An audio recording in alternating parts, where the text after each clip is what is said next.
सो हे friends, आज की video में हम अपने बॉटनी की बुक के चैप्टर बायोलॉजिकल क्लासिफिकेशन का टॉपिक किंगडम प्रोटिस्टा पढ़ने वाले हैं। सो उनके मेंबर्स को हम देखने वाले हैं। सो ये बहुत इंटरेस्टिंग वीडियो होगा एंड आई एम श्योर आप ये बहुत ही पसंद करोगे। So let's begin. तो हमारे ये कुछ मेंबर्स मैंने यहाँ पे नोट डाउन किए हैं। क्राइजोफाइट, डायनोफ्लैजिलेट्स, यूग्लिनॉइड, स्लाइमोल्स एंड प्रोटोजोन्स। तो ये क्या है कि किंगडम प्रोटिस्टा के मेंबर्स है। तो किंगडम प्रोटिस्टा के मेंबर्स क्या होते हैं, यूकैरियोटिक होते हैं और यूनिसेलुलर होते हैं। तो ये सारे हमारे क्या है, यूकैरियोटिक और यूनिसेलुलर है। तो एक एक करके हम इनकी कैरेक्टरिस्टिक्स देखेंगे और बहुत इंपॉर्टेंट वीडियो है, इसलिए आपको ये सारी चीज़ें लर्न भी करना है, क्योंकि कंसेप्चुअली तो मैं क्लियर कर दूँगी बट लर्न भी करना पड़ेगा। नाउ इसमें एक चीज़ देखने वाली है कि जैसे ही हम क्राइजोफाइट से प्रोटोजोन्स में जाते हैं, हमारे एनिमल लाइक कैरेक्टरिस्टिक्स इंक्रीज हो जाती है। मतलब क्या होगा कि क्राइजोफाइट्स में हमारी सेल वॉल नहीं प्रेजेंट होगी, मतलब सेल वॉल प्रेजेंट होगी, बट प्रोटोजोन्स में सेल वॉल एब्सेंट होगी, कंप्लीटली एब्सेंट होगी। तो क्राइजोफाइट से जब हम प्रोटोजोन में जाते हैं तो हमारी जो सेल वॉल होती है वो ख़त्म होती जाती है और हमारे जो प्लांट लाइक कैरेक्टरिस्टिक्स है वो भी कम होते जाते हैं और फाइनली एनिमल कैरेक्टरिस्टिक्स इंक्रीज होती जाती है। इनमें एनिमल लाइक कैरेक्टरिस्टिक्स आती है और इनफैक्ट जो प्रोटोजोन्स होते हैं उन्हें तो हम प्रिमिटिव रिलेटिव्स ऑफ एनिमल्स भी कहते हैं। मतलब पुराने रिलेटिव्स हैं एनिमल्स के, वो हम फर्दर देखेंगे कैसे ये सारी चीज़ें हैं। सो अभी हम स्टार्ट करते हैं एक basic characteristic which is mode of nutrition. इसमें पहला क्राइजोफाइट है, उसका मोड ऑफ न्यूट्रिशन मतलब वो खाना कैसे लेता है, वो किसी और पे डिपेंड होता है, हेटरोट्रॉप होता है, या वो खुद से प्रिपेयर करता है, ऑटोट्रॉपिक न्यूट्रिशन है। तो देखते क्या है।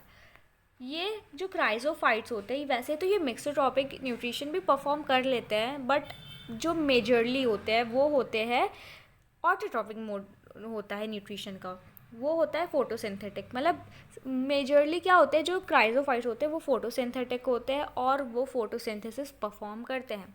और ऐसे ही डायनोफ्लैजिलेट में, इसमें भी क्या होता है, जो सारे जो डायनोफ्लैजिलेट्स होते हैं वो क्या होता है, उसमें बेसिकली फोटोसिंथेसिस परफॉर्म होता है ज़्यादा, मेनली इसमें फोटोसिंथेसिस होता है। और वहीं हम यूग्लिनॉइड्स को देखें तो अब देखो, ये हमारे डायनोफ्लैजिलेट है, इसमें प्लांट लाइक कैरेक्टरिस्टिक ज़्यादा है, प्लांट लाइक कैरेक्टरिस्टिक ज़्यादा है। क्यों? क्योंकि ये इस साइड है ना, तो जब हम लेफ़्ट टू राइट जाएंगे ना, हमारी एनिमल लाइक कैरेक्टरिस्टिक इंक्रीज हो जाएगी। देखना, अब ये यूग्लिनॉइड है, ये बीच में है, देखो ना, ये इन दोनों के बीच में है, स्लाइम और प्रोटोजोआ और क्राइजोफाइट डायनोफ्लैजिलेट के बीच में है। तो इसलिए ये मिक्सोट्रॉपिक न्यूट्रिशन परफॉर्म करता है। इसमें होता क्या है कि जब सनलाइट होगी तो ये फोटोसिंथेसिस करेगा भाई, बट अगर सनलाइट एब्सेंट, सनलाइट के एब्सेंस में ये, मतलब जब सनलाइट प्रेजेंट नहीं होगी तो ये प्रेडेटर का जैसे बिहेव करेगा, मतलब किसी और पे डिपेंड होगा अपने न्यूट्रिशन के लिए। सो ये मिक्सोट्रॉपिक मोड ऑफ न्यूट्रिशन है। अब आगे देखते हैं तो स्लाइम। अब देखो, एनिमल लाइक कैरेक्टरिस्टिक्स इंक्रीज होती जा रही है, जैसे कि हमें पता है कि हम ह्यूमंस हेटेरोट्रॉप्स है, दूसरे ऑर्गेनिजम्स में डिपेंड करते हैं। हाँ, इसी तरह से आपको देख रहा होगा स्लाइम, वो भी हेटेरोट्रॉप है। हेटेरोट्रॉप में कौन सा है, सेप्रोफिटिक मोड ऑफ न्यूट्रिशन है इसका। इसमें क्या होता है, जो डेड और डिकेइंग सब्सटेंसेस होते हैं, जैसे कि सड़े और उन चीज़ों पे डिपेंड करता है ये स्लाइम, है ना। कोई भी डेड डिकेइंग होता है ना, जैसे कोई प्लांट्स हो गए, है ना, पील्स वगैरह होती है जो डेड होते हैं और डिकेइंग होते हैं, तो उनमें डिपेंड करता है स्लाइम।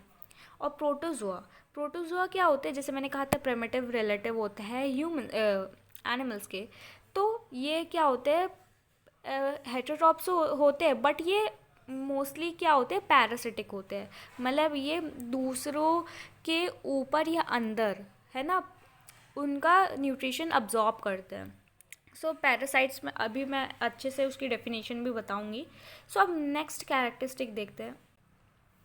नाउ जो नेक्स्ट कैरेक्टरिस्टिक है विच इज़ सेल वॉल, मतलब हमें देखना है कि किस किस मेंबर्स के पास सेल वॉल है या नहीं है। तो जैसे मैंने कहा था कि लेफ़्ट टू राइट हमारे एनिमल कैरेक्टरिस्टिक इंक्रीज़ होती है, वैसे ही हमारी सेल वॉल ख़त्म होती जाती है। तो स्टार्ट करते हैं क्राइजोफाइट से। क्राइजोफाइट में सेल वॉल प्रेजेंट होती है, हाँ इसमें होती है, क्योंकि ये ऑब्वियसली प्लांट लाइक कैरेक्टरिस्टिक इसमें ज़्यादा है, तो सेल वॉल प्रेजेंट होती है। डायनोफ्लैजिलेट्स में स्टिफ सेलुलोसिक सेल वॉल होती है, इसमें भी सेल वॉल प्रेजेंट होती है, वो स्टिफ सेलुलोज की सेल वॉल होती है। और फिर यूग्लिनॉइड में देखें तो इसमें क्या होता है कि सेल वॉल तो नहीं होती, it do not have a cell wall, rather it has a protein rich layer called a pellicle. इसमें क्या होता है, सेल वॉल तो नहीं होती, क्योंकि ये देखो मिक्सड टॉपिक है। अब देखो मिक्सड टॉपिक आई मीन ये बीच का है ना, तो आप बीच के से क्या करोगे, एक्सपेक्ट क्या करोगे, इसमें होगी भी नहीं भी होगी। तो इसके पास क्या होता है, सेल वॉल नहीं होती है, एब्सेंट होती है, बट इसमें एक प्रोटीन रिच लेयर होती है, जो प्रोटीन से रिच लेयर होती है, जिसे हम पेलिकल कहते हैं। Okay, pellicle. नाउ अब देखें स्लाइम का, तो स्लाइम में क्या होती है, कम्प्लीटली एब्सेंट होती है, सेल वॉल एब्सेंट होती है, बट इसके जो स्पोर्स होते हैं, जब स्पोर्स फॉर्म होते हैं तो उसमें ट्रू वॉल्स होती है, ये सेल वॉल नहीं होती बट ट्रू वॉल्स होती है। अब हम देखें प्रोटोजोआ, प्रोटोजोआ में कम्प्लीटली एब्सेंट होती है। अब नेक्स्ट उन चीज़ों पे डिपेंड करता है ये स्लाइम, है ना, कोई भी डेड डिकेइंग होता है ना, जैसे कोई प्लांट्स हो गए, है ना, पील्स वगैरह होते हैं जो डेड होते हैं और डिकेइंग होते हैं। सो अब स्टार्ट करते हैं कि हमारे जो मेंबर्स है प्रोटिस्टा के, वो ज़्यादातर कहाँ पाए जाते हैं। क्राइजोफाइट से स्टार्ट करते हैं।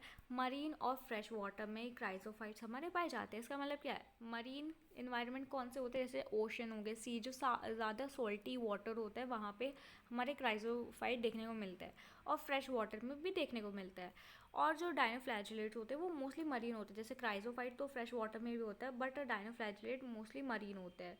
अब यूग्लिनॉइड, यूग्लिनॉइड में एक इंटरेस्टिंग चीज़ है, वो फ्रेश वाटर में तो पाया जाता है बट स्टैगनेंट वाटर में। इसमें स्टैगनेंट वाटर क्या होता है, जो मूव नहीं कर रहा होता है, बहुत समय से मूव नहीं कर रहा होता है, रिवर की तरह फ्लो नहीं करता है, तो वो हमारा स्टैगनेंट वाटर होता है, वहाँ पे हमारा यूग्लिनॉइड्स पाए जाते हैं।